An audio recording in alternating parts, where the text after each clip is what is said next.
Boa noite a todos. Hoje, 5 de junho de 2018, nós estamos reunidos para estudarmos a obra No Mundo Maior. Hoje é o nosso estudo de número 44 e nós estamos estudando o capítulo 9, intitulado Mediunidade. Nós rogamos que o nosso Senhor Jesus possa nos ajudar nesse trabalho, nos conduzindo, que os amigos espirituais aqui presentes possam nos inspirar e auxiliar cada um de nós em nossas necessidades físicas, morais e emocionais. Nosso irmão Augusto irá nos ajudar realizando a fala do nosso irmão Calderaro. Sempre que necessário, vamos dar uma parada para comentar, tá bom? Nós estamos aqui retratando, a pergunta do nosso André Luiz é sobre o animismo, né? Mostrando que falou lá de Pavlov, e a pergunta dele era justamente se tudo não seria uma condição de reflexo, não é isso? Então vamos lá, continuando no comentário de Calderaro. Em razão disto, a Boa Nova é mensagem de confiança e de amor universal. Vemos, pois, dois tipos de medianeiros do próprio céu, eminentemente diversos, mostrando qual o padrão desejável. Quando nós falamos de Boa Nova, ele não está se referindo ao Evangelho, mas às lições que o nosso Senhor Jesus trouxe. E essas lições, ele diz aqui, em razão disto, a Boa Nova é mensagem de confiança, por isso que é a verdade. Por isso nosso Senhor Jesus dizer, eu sou o caminho, a verdade e a vida. Jesus não veio trazer teoria. Jesus pegou a teoria e veio nos mostrar na prática. Então, Ele é a verdade, Ele é a vida, Ele é o caminho. E a mensagem que o nosso Senhor veio nos trazer é uma mensagem que é o quê? Universal. Então, a lição que o nosso Senhor Jesus nos trouxe é a mesma lição que todos os planetas, de todos os sistemas solares, de todas as galáxias recebem. Então, nós estamos aprendendo a ser médium de outras mentes encarnadas e desencarnadas. O nosso Senhor Jesus é médium já de Deus. Então você imagina quando a gente diz assim, até que ponto os espíritos influenciam nossa vida? Tanto que de ordinário são eles que vos dirigem. E existe espírito encarnado e espírito desencarnado. Então nós sempre estamos influenciando numa vida do outro. Então se a minha conduta influencia a vida do nosso querido irmão Augusto, mas se a minha influência é negativa e deletéria, Augusto vai responder e eu também vou. Então, no caso do nosso Senhor Jesus, a influência que ele recebe é direto de Deus. Ele é médium de Deus. Então, esse exercício que nós fazemos aqui é para um dia termos essa incorporação perfeita de Deus em nós. Então, ele é médium de Deus e ele é o nosso modelo e guia. Esse passo de exercitar a mediunidade, de ceder o pensamento, isso aí ainda é o princípio, o início. Porque o nosso futuro não é ser médium de mentes, é ser médium de Deus. É incorporar Deus,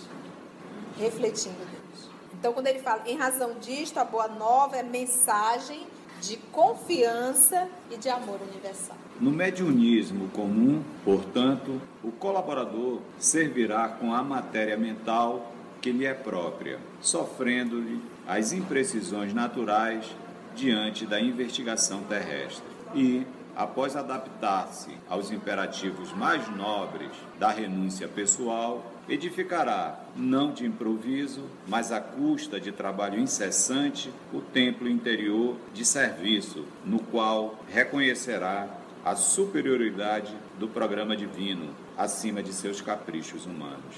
Chega a dar vontade de chorar. A nossa maior dificuldade, meus irmãos, é fazer a vontade de Deus. E a gente consegue dar nó em pingo d'água para justificar as nossas atitudes absurdas. No mediunismo comum, que é esse que a gente busca, portanto, o colaborador, então médium, servirá de servir, se servirá com a matéria mental que lhe é própria. Então eu vou estar sintonizando e trabalhando com quem? O espírito da minha mesma hierarquia, terceira ordem, usando a matéria mental ao qual, sofrendo-lhe as imprecisões, né, que é a falta de precisão, né, que é imprecisões naturais diante da investigação terrestre. É como se fosse assim, olha, a tua mente é tão parecida com a dele que fica difícil a gente saber. Daí essa imprecisão. É aquilo que a gente costuma dizer, somos farinha do mesmo saco. Quando o nosso Senhor Jesus perguntou assim dos discípulos, o que os homens dizem de mim? Vocês acham que Jesus não sabia o que diziam dele? Ele queria ouvir os discípulos, para que os discípulos se ouvissem. Às vezes você faz uma pergunta para alguém, você sabe a resposta, mas você quer que o outro se escute. Isso é psicologia. Ou então se a pessoa mentir, tu quer que ela escute a própria mentira dela. Porque essa é a única forma para que venha surgir o arrependimento, a culpa e aí o processo de renovação. Mas a gente pergunta. Então Jesus perguntou, o que os homens dizem do Filho do Homem? Né, que é do encarnado, né, de mim, que era uma expressão idiomática. Uns dizem que tu és Elias, outros dizem que Jeremias, ou um dos profetas. Olha aí a reencarnação.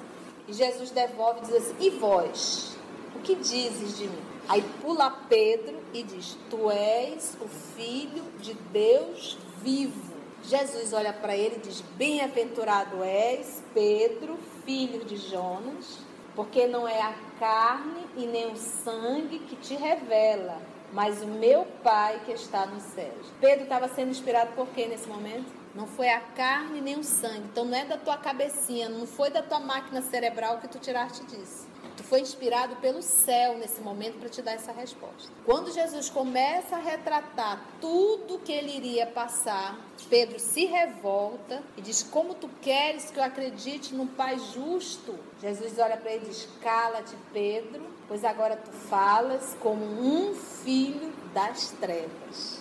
Momento antes ele foi inspirado por forças superiores. Momentos depois, a partir do momento que ele começou a nutrir a revolta e a indignação, a não submissão às vontades de Deus, porque era da vontade de Deus que Jesus se entregasse aos judeus, a não submissão já foi suficiente para as trevas tomarem conta dele. Então, quando ele diz aqui, num mediunismo comum, portanto, o colaborador servirá com a matéria mental que lhe é própria, sofrendo-lhe as imprecisões, né, que é a falta de precisão, naturais, diante da investigação terrestre, e após adaptar-se aos imperativos mais nobres da renúncia pessoal, aí o médium começou a se moralizar. Então é por isso que a gente diz assim, para o Francisco Cândido Xavier fazer o trabalho que fez, trazer lições, tal qual essa aqui que nós estamos estudando, livro de alta categoria, ele teve renúncia, disciplina, realizando a vontade de Deus Pai em todos os momentos, para ele poder usar o que ele vai chamar daqui de uma matéria mental elevada. Atender espíritos da terceira ordem, no processo da desobsessão, porque eu tenho que me harmonizar para poder oferecer um colo adequado a um irmão que está desequilibrado. Dois desequilibrados juntos não vão resolver nada.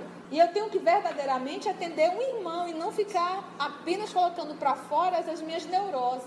Agora, para eu chegar a um nível de trazer uma obra do mundo maior, uma obra de um nível superior, de verdades eternas, eu tenho que ser o médium. Eu tenho que estar nesse nível aqui que ele fala de imperativo mais nobres da renúncia pessoal. Não é aquela renúncia pequenininha de dormir menos, de abrir mão do repouso, de cuidar do pai, de cuidar da mãe, não é disso não, é de renúncias mais nobres. E ele diz, edificará, a palavra edificará é o quê? Não de improviso, não pensa que é no estalar de dedo, não de improviso, ou seja, vai ter que trabalhar, é árduo, mas à custa de trabalho incessante, 24 horas. O templo interior de serviço, no qual reconhecerá a superioridade do programa divino acima de seus caprichos humanos. toda vez que eu tento atender aos meus caprichos humanos, eu estou deixando de atender à vontade de Deus Pai.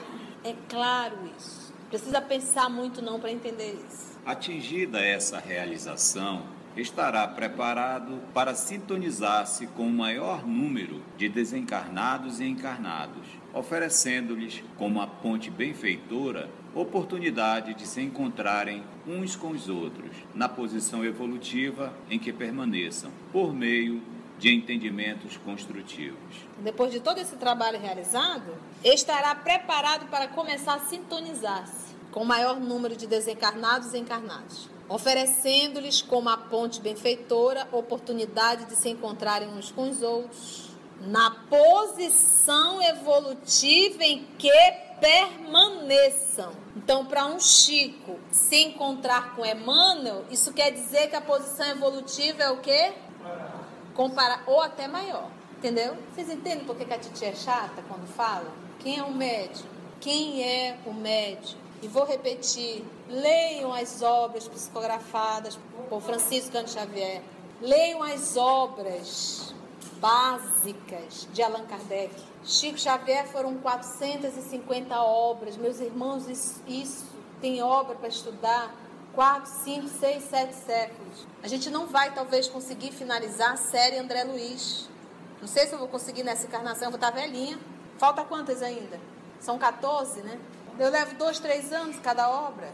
Então não dá tempo de você digerir isso aqui em uma encarnação só. São 13? 8.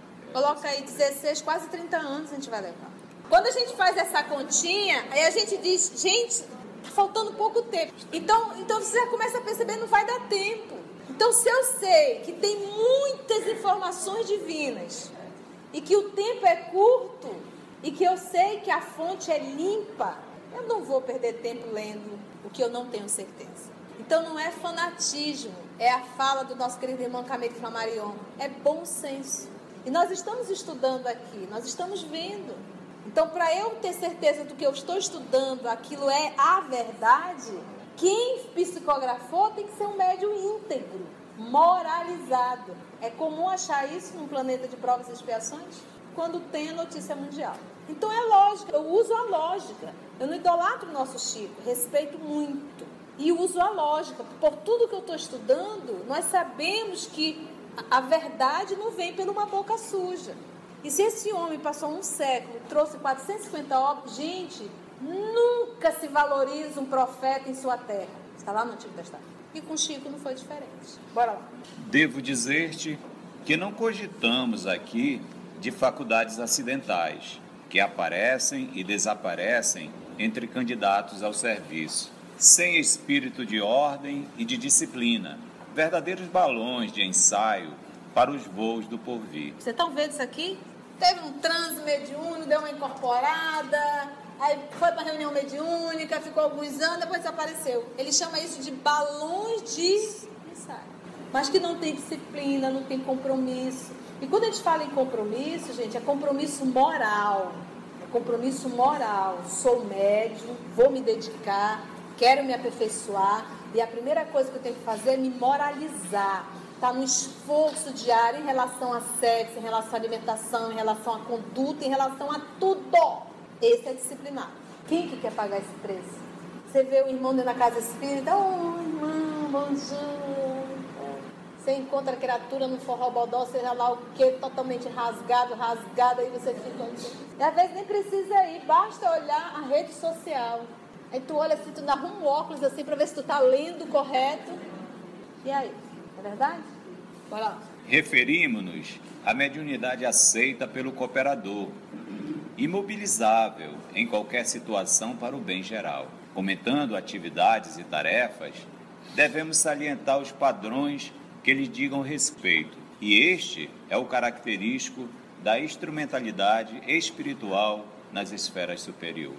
Logicamente, é impossível alcançá-lo de vez.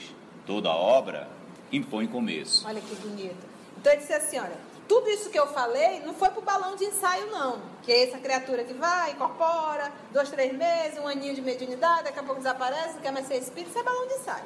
Não foi para esse grupo que eu estou falando. Eu estou falando aqui o quê? Referimos-nos à mediunidade aceita, é pessoal, pelo cooperador, o trabalhador, imobilizável, que vem de mover, né? Em qualquer situação para o bem geral. Daí a renúncia pessoal. Todas as obras psicografadas por Francisco Cândido Xavier, saiu a obra, ele ia em cartório, registrava todos os direitos autorais para a instituição e tal. Algumas pessoas chegam comigo e dizem, Conceição, deu essa obra? Eu disse assim. Aí a pessoa, para aliviar a consciência, porque já sabe a nossa opinião, não sei para quem pergunta, aí diz assim, mas ele doou todo o dinheiro para a instituição, e daí? Isso não tem nada a ver. Porque em nome disso eu posso estar divulgando o erro. O nosso querido Allan Kardec, ele teve muito cuidado com a pureza da doutrina. Muito, não queria divulgar o erro em hipótese alguma. Por isso é que o nosso Camilo Flammarion disse que ele era o bom senso encarnado. Então não interessa, você tem que avaliar o conteúdo. Porque às vezes eu não tenho interesse material, financeiro, mas eu tenho interesse pessoal, orgulho e vaidade. De querer ter uma obra publicada, de ter uma fila enorme na minha frente dando autógrafo.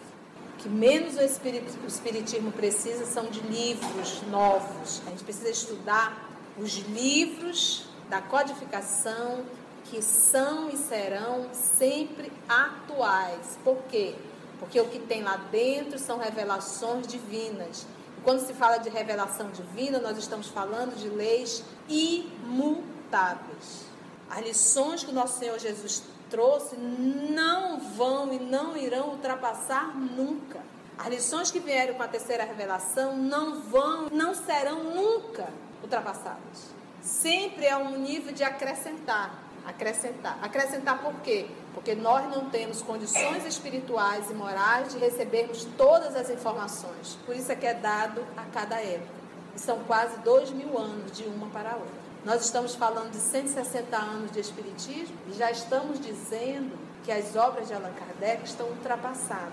Os inimigos do espiritismo estão dentro da doutrina espírita, lembra sempre disso. Então, ainda há pouco o irmão perguntou que com certeza alguém deve ter falado para ele que o corpo de Jesus não era físico. Isso é um mal inserido dentro do movimento, porque eu vou dizer assim, Jesus passou por tudo aquilo porque ele não estava no corpo. Não que se ele estivesse no corpo que nem eu queria ver. Isso já fragiliza. Então, são essas criaturas que vão disseminando a mentira com um pouco de verdade, que faz um estrago maior.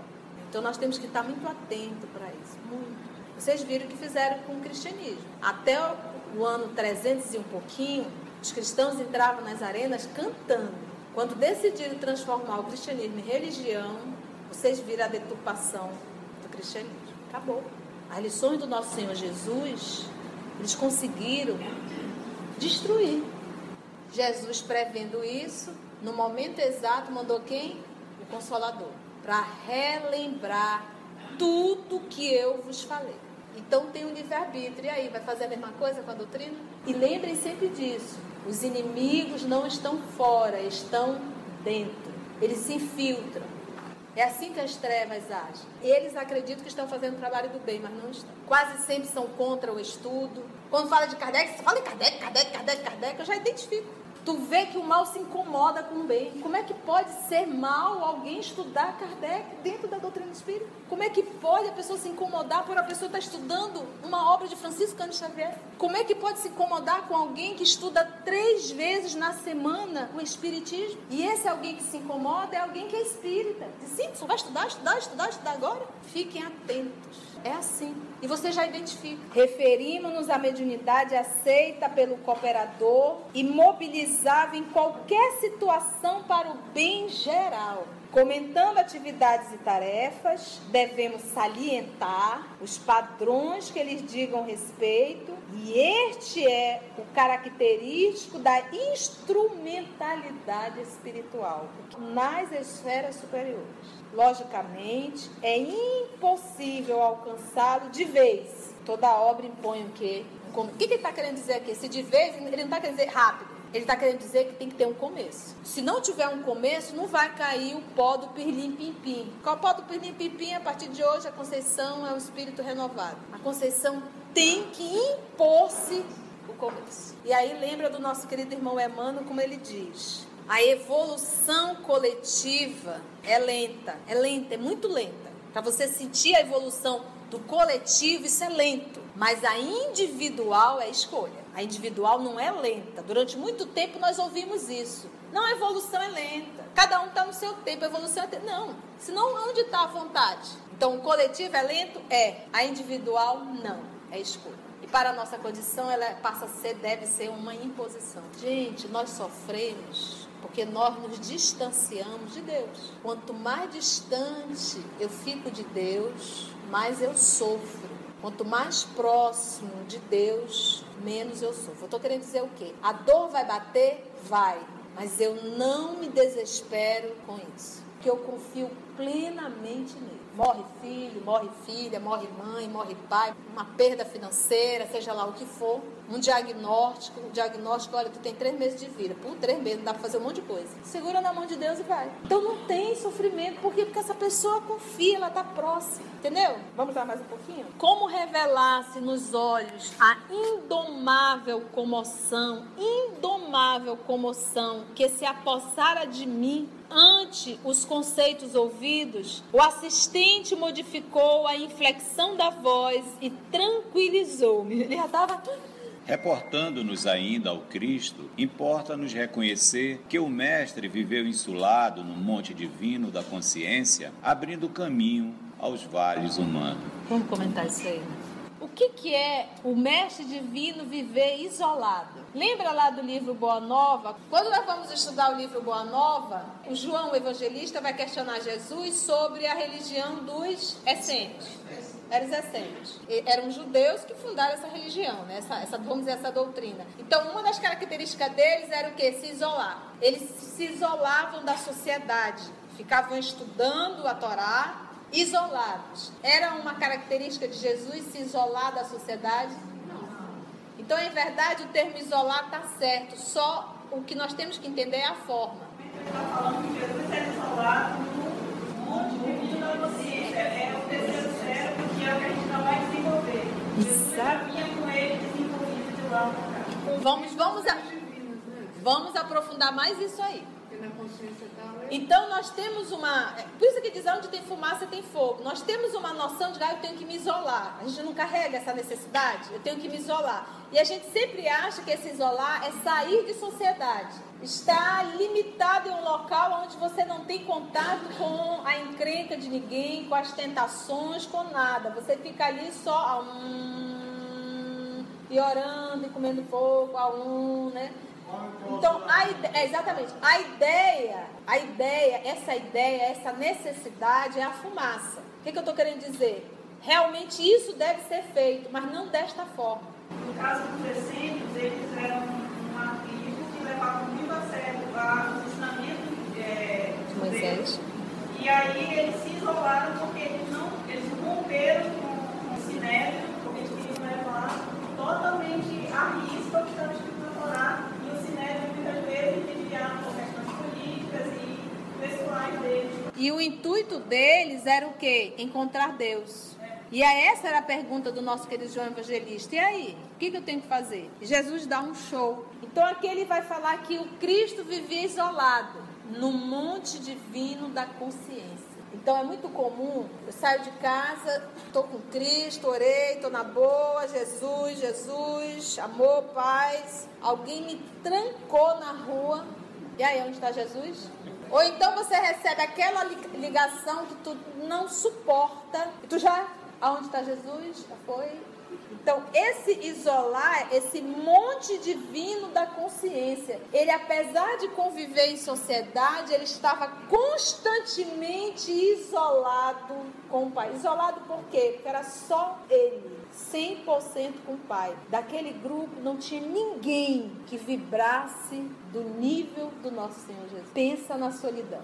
Mas ele nos ama muito. E o amor completa, o amor preenche. Mas nesse nível, era só ele e o Pai. Então, ele poderia sair, alguém bater, xingar. O que fizeram? Xingaram a mãe, chicotearam, fizeram tudo. Isso mudou a consciência dele? Nada. Então, essa solidão, é esse mundo que nós temos que aprender, que nós temos que desenvolver. É esse templo interno. Volve ao teu templo interno, ao teu templo abandonado. Volta. O mestre viveu insulado, que é isolado, no monte divino da consciência, abrindo caminho aos vales humanos. Então ele estava nesse monte divino da consciência todo o tempo com o Pai, mas trabalhando, esse abrindo vale, que ele coloca, fantástico, isso aqui é lindo, abrindo caminho aos vales humanos, porque ele estava dentro de um vale, lama, sujeira, podridão, e ele abrindo caminho, mas com a consciência com o Pai. Ou seja, ninguém consegue estar nesse monte divino da consciência sozinho, isolado, sem trabalho. É trabalhando, mas com o Pai. Aí, meu amigo, pode acontecer o que acontecer, tu não desequilibra. Ele é o modelo e guia da humanidade, tá, gente? Bora lá. Claro está que nenhum de nós abriga a pretensão de copiar Jesus. Contudo, precisamos inspirar-nos em suas lições. Há milhões de seres humanos, encarnados e desencarnados, de mente fixa na região menos elevada dos impulsos inferiores. Que cérebro é esse? Primeiro, primitivo. Absorvidos pelas paixões instintivas, pelos remanescentes do pretérito envelhecido, presos aos reflexos condicionados das comoções perturbadoras, a que, inermes, se entregaram. Outros tantos mantêm-se jungidos à carne fora dela, na atividade desordenada, em manifestações afetivas sem rumo, no apego desvairado à forma que passou ou à situação que não mais se justifica. Ele só está aí puxando a criatura fisiológica, a criatura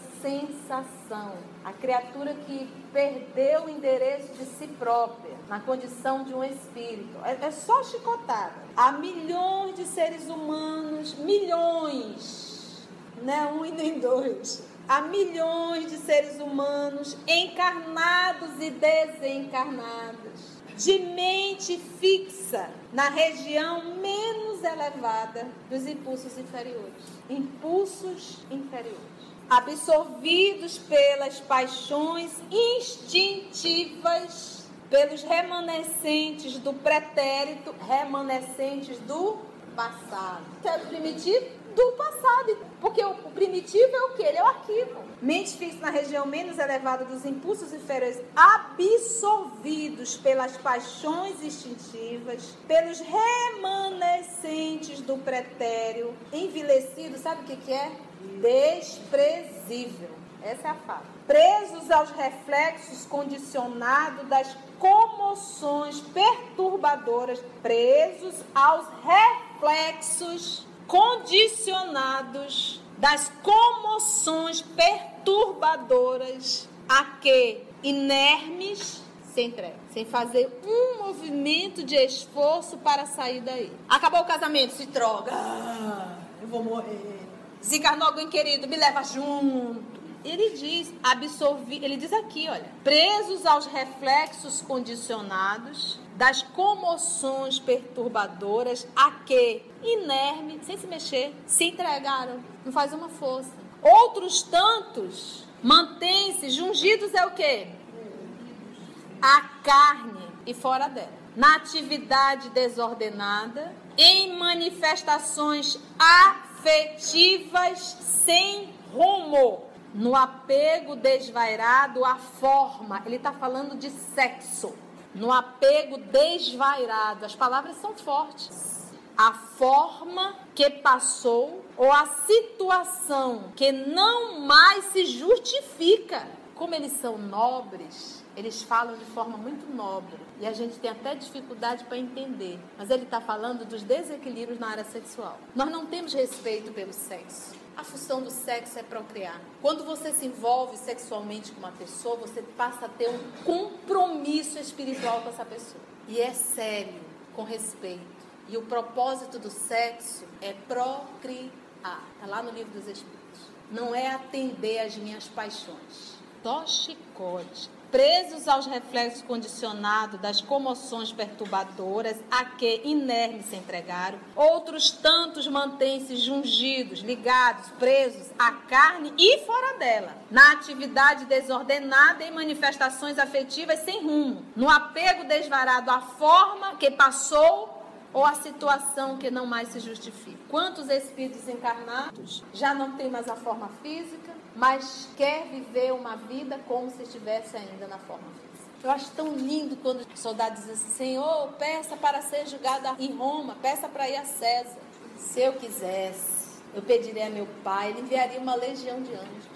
Mas o que o meu Pai quer é que eu me entregue aos judeus. Gente, isso é tão lógico. Faça a vontade de Deus 100%. Se a lei de Deus está gravada em nós, por que Ele enviou os profetas? Para lembrar, porque vocês esqueceram. Então a resposta está dentro de nós. Só que nós não queremos ouvir. Nós nos afastamos tanto de Deus que a gente não quer ouvir. Porque tem uma vozinha aí dentro que diz: não faça. Tanto é que isso te gera culpa. Isso não te traz uma consciência tranquila. Isso te dá uma inquietação aqui dentro. Acho que numa das obras de André Luiz que ele diz assim: o que é o mal? É o bem só para mim. E o que é o bem? É o bem para todos. E às vezes eu faço um bem para o outro me sacrificando. Então parece até que não é um bem para mim, mas é. Por mais que isso seja um sacrifício. Renúncia é sacrifício. Que para mim é dor, vai doer, é um sacrifício, mas é um bem. E isso é a vontade do Pai. Sempre que eu estiver atendendo aos meus caprichos pessoais, eu deixo de servir a Deus. Vamos parar aqui? Só nos resta orar, né, gente? Vamos orar? Nenhuma pergunta? Vocês estão em paz? Então vamos orar, né? É tão reconfortante, Senhor Jesus, sentir a presença dos amigos espirituais, trabalho realizado essa noite, a condução que foi dada ao nosso estudo, a inspiração tão necessária. Obrigada, Senhor Jesus. Obrigada pelas lições, pelas advertências, pelas orientações. Nos ajuda, amor querido, no nosso dia a dia. Nos ajude a estar vigilantes, a não cair em tentações, a nos livrar do mal e perseverar sempre, sempre na fidelidade a Deus. Obrigada, Senhor. Obrigada, amigos espirituais. E que nós possamos sairmos daqui tocados pelo Teu amor, por toda essa luz aqui presente. Muito obrigada.